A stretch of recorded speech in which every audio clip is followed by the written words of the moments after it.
تو اس کی وجوہات کی ہم بات کریں گے سب سے پہلے. تو وجوہات یہ ہیں کہ جیسے جیسے گروتھ ہارمونس بڑھتے ہیں اور ہم بڑے ہوتے ہیں تو وقت کے ساتھ گروتھ ہارمونس کے بڑھنے کے ساتھ جو میلانن ہے باڈی کے اندر، جو کالے رنگ کا پگمنٹ ہوتا ہے، وہ ان حصوں میں بڑھنا شروع ہو جاتا ہے. تو ہائپر پگمنٹیشن ہو جاتی ہے، جس کی وجہ سے جو ہمارے پرائیویٹ پارٹس ہیں وہ بلیک کلر کے ہونا شروع ہو جاتے ہیں، پیچز پڑنا شروع ہو جاتے ہیں، کہیں سے بلیک اور کہیں سے نارمل اسکن رہتی ہے. اس کے ساتھ ساتھ کیا ہوتا ہے کہ عموماً ہمارے ملک میں چونکہ گرمی ہے، زیادہ تر موسم گرمیوں کا رہتا ہے، تو جینز یا ٹائٹ کپڑے پہننے سے، ٹائٹ ٹراؤزر پہننے سے، یا اگر آپ کے کپڑے صاف ستھرے نہیں ہیں، جینز پہن کے آپ کافی دن تک وہ جینز پہنے رکھتے ہیں اور رات کو وہی جینز پہن کے آپ سو بھی جاتے ہیں، تو ربنگ کے ساتھ، اریٹیشن کے ساتھ وہاں پہ اکثر انفلیمیشن ہو جاتی ہے، کبھی خارش ہو جاتی ہے. تو اس وجہ سے جو انفلیمیشن ہے بعد میں جب اس کے اوپر اسکار آتا ہے یا وہ ہیل ہوتی ہے تو وہ بلیک کلر کی ہونا شروع ہو جاتی ہے. اور جو ہیئر ریموونگ کریمز ہیں جب ہم وہ یوز کرتے ہیں تو اس کے ساتھ بھی جو ہماری وہاں کی پرائیویٹ پارٹس کی اسکن ہے وہ بلیک ہونا شروع ہو جاتی ہے. تو پسینے سے، صفائی نہ رکھنے سے اور ہیئر ریموونگ جو کریمز ہیں ان کے استعمال سے زیادہ تر یہ پرائیویٹ پارٹس جتنے بھی حصے ہیں بغل کے نیچے اور بریسٹ کے نیچے اور گروئن ایریا یعنی پیشاب کرنے کی جگہ کے ارد گرد کا جو ایریا ہے وہ بلیک ہونا شروع ہو جاتا ہے. اور اس میں ایک چیز یہ ہے کہ چونکہ روٹین میں آپ نے ٹوائلٹ جانا ہوتا ہے تو اس وجہ سے جب آپ اچھی طرح اپنے جسم کی صفائی نہیں کریں گے اور ویسے ہی گیلے جسم کے ساتھ کپڑے آپ پہن لیتے ہیں، اوپر کر لیتے ہیں، تو ٹیشو پیپر سے جسم کی صفائی بہت ضروری ہے.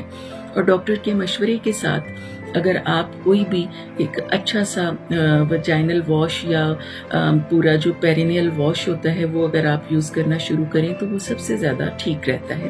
تو یہ تو تھیں عمومی وجوہات جن کی وجہ سے جسم کے وہ حصے بلیک ہو جاتے ہیں. اب ہم آتے ہیں اس کے ٹریٹمنٹ کی طرف.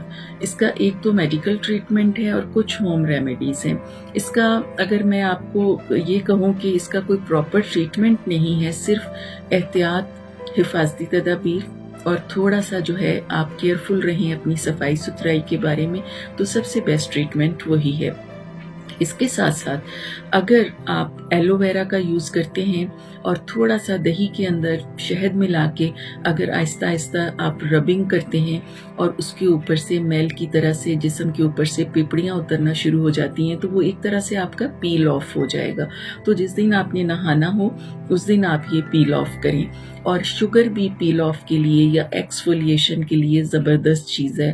آپ شوگر کو لے کے اس میں ہلکا سا پانی کے ساتھ نم کر کے آپ شوگر کے ساتھ اس کو رب کریں اور ایکسفولیشن یعنی جو ڈیڈ سیلز ہیں، جو ڈیڈ اسکن ہے وہ اتر جائے گی. جب ڈیڈ اسکن اترے گی تو نئی اسکن آ جائے گی، وہ قدرے بہتر ہوگی. تو اس طرح سے دہی کے اندر آپ نے ایلو ویرا ڈال لینا ہے. دہی میں اگر ہو سکے تو اورنج جوس یا پھر لیمن جوس اگر آپ ڈال لیتے ہیں تو وہ بھی کافی زیادہ افیکٹو ہے. اس کے ساتھ آپ ایلو ویرا کے ایک ٹکڑا لے لیں، اس کے ساتھ بغلوں کے نیچے والے حصے کو رب کریں اور پورا پیرینیل ریجن جو ہے وہ اگر آپ صاف کریں تو اینٹی سیپٹک پراپرٹیز ہوتی ہیں دہی کے اندر بھی، شہد کے اندر بھی اور ایلو ویرا کے اندر بھی. اس کے ساتھ اگر آپ جسم کو ڈاکٹر کے مشورے کے ساتھ اگر آپ ایک پیرینیل واش لے لیتے ہیں تو اس کے ساتھ آپ صبح شام جسم کے اوپر لگا کے دھو کے جس طرح اپنا فیس واش یوز کرتے ہیں اسی طرح سے اگر آپ پیرینیل واش یوز کریں گے تو اس کے ساتھ جسم کی صفائی رہ سکتی ہے. جسم کے ان حصوں میں پسینہ زیادہ نہ آنے دیں.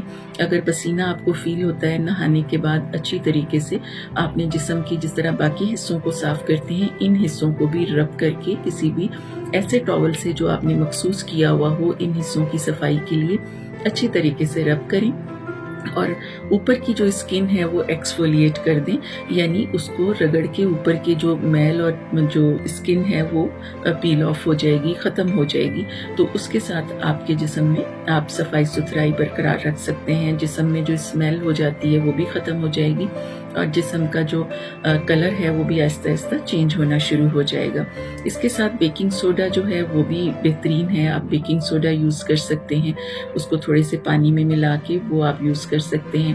آلو کا ایک ٹکڑا کاٹ کے وہ بھی آپ رب کر سکتے ہیں، کھیرے کے ساتھ رب کر سکتے ہیں.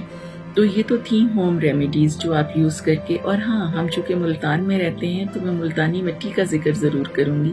ملتانی مٹی جو ہے وہ بیسٹ ہے اور وہ سب سے زبردست اینٹی سیپٹک ہے. تو اگر آپ ملتانی مٹی یوز کرتے ہیں، ایک طرح سے ماسک جیسے فیس پہ لگا لیتے ہیں، تو ہفتے میں 1-2 دفعہ اگر آپ ملتانی مٹی لگا کے تھوڑی دیر لگی رہنے دیں 10-15 منٹ، اور اس کے بعد اگر آپ واش کر لیتے ہیں تو اس سے بھی بہت فرق پڑتا ہے. اس کے علاوہ اگر پھر بھی آپ کو افاقہ فیل نہیں ہوتا تو آپ اپنے ڈاکٹر سے رجوع کریں. تو ڈاکٹر کے پاس جو ٹریٹمنٹ ہے وہ تو آپ کو تھوڑا سا کلر کو چینج کرنے کے لیے وہ سیرمز دیتے ہیں، کریمز دیتے ہیں، یعنی برائٹننگ کریمز ہوتی ہیں، جو اسکن وائٹننگ کریمز ہوتی ہیں وہ دیتے ہیں، یا پھر آخر میں یہ ہوتا ہے کہ لیزر کر دیتے ہیں، جس سے جو اوپر کی اسکن ہے وہ بہت ہی سیفلی برن ہوتی ہے، اور جب 5-6 دن کے بعد اسکار اترتا ہے تو جلد اندر سے بہتر نکل آتی ہے. تو میں امید کرتی ہوں کہ یہ چھوٹی چھوٹی ہوم ریمیڈیز اور جلد بلیک کیوں ہوتی ہے، یہ اس کی آپ کو کافی حد تک اب اس بارے میں آگہی ہو گئی ہوگی. مگر یہ ہے کہ اگر آپ کا جسم صاف ہے، اسمیل نہیں ہے، اور اگر آپ کو فیل ہوتا ہے کہ باقی تو صفائی ستھرائی پوری اسی طرح سے ہے اور اس میں کوئی انفیکشن نہیں ہے، تو پھر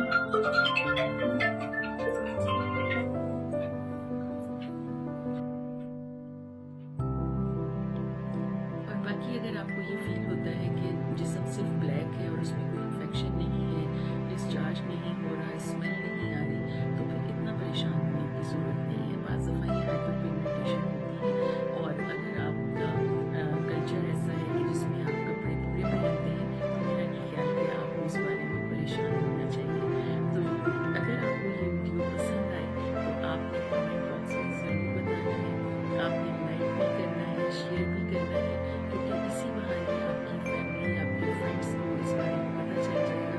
اور بہت سی ایمبیگوٹی، بہت سی ایسی باتیں جو چھپی بھی ہوتی ہیں، تو اس طرح سے آپ تک یہ باتیں ایک ڈاکٹر کی زبانی پہنچ پائیں گی. تو انشاءاللہ کل پھر ملیں گے کسی نئی ویڈیو، کسی نئی کلینکل ٹپ کے ساتھ. اس وقت تک آپ نے یہ ویڈیو پوری دیکھ کے مجھے کامنٹ باکس میں ضرور بتانا ہے. اپنا بہت خیال رکھیے گا اور دعا میں یاد رکھیے گا. اجازت دیجیے، اللہ حافظ.